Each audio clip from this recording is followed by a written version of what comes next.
मौजूदा स्वास्थ्य मुसीबत के बीच कांग्रेस ने लगातार तल्ख तेवर अख्तियार कर रखे हैं। कांग्रेस सरकार से सवाल पूछ रही है, जिनका जवाब देने आज बीजेपी अध्यक्ष जेपी नड्डा सामने आए। नड्डा ने कांग्रेस के सवालों का जवाब तो नहीं दिया, उल्टे कांग्रेस को ही घेरने की कोशिश शुरू कर दी। क्या कुछ कहा जेपी नड्डा ने, इस रिपोर्ट में देखिए। देश मौजूदा स्वास्थ्य मुसीबत से जूझ रहा है, पड़ोसी आंखें दिखा रहा है, और जब विपक्ष की हैसियत से कांग्रेस पार्टी ने सरकार से सवाल पूछे तो बीजेपी को ये सवाल जरा भी रास नहीं आए।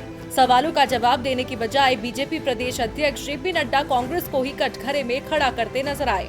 राजीव गांधी फाउंडेशन से लेकर पड़ोसी मुल्क की कम्युनिस्ट पार्टी के साथ रिश्तों को लेकर जेपी नड्डा ने कांग्रेस से 10 सवाल पूछे। जेपी नड्डा ने कहा, कांग्रेस पड़ोसी मुल्क की स्थिति के कारण सवालों से बचने की कोशिश न करे।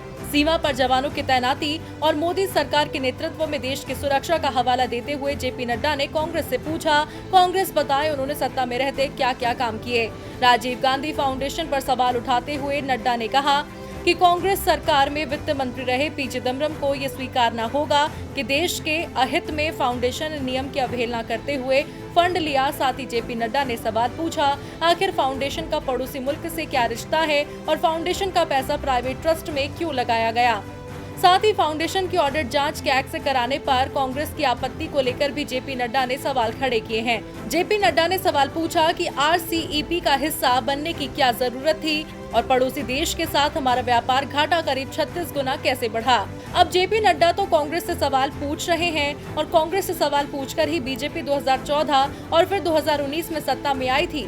लेकिन यहाँ सवाल उठता है, आखिर बीजेपी कांग्रेस के 70 सालों के शासन पर सवाल उठाकर ही सियासी बिछात सजाती रहेगी या फिर कांग्रेस के सवालों का जवाब देना भी जरूरी समझेगी। डीवी लाइव की रिपोर्ट।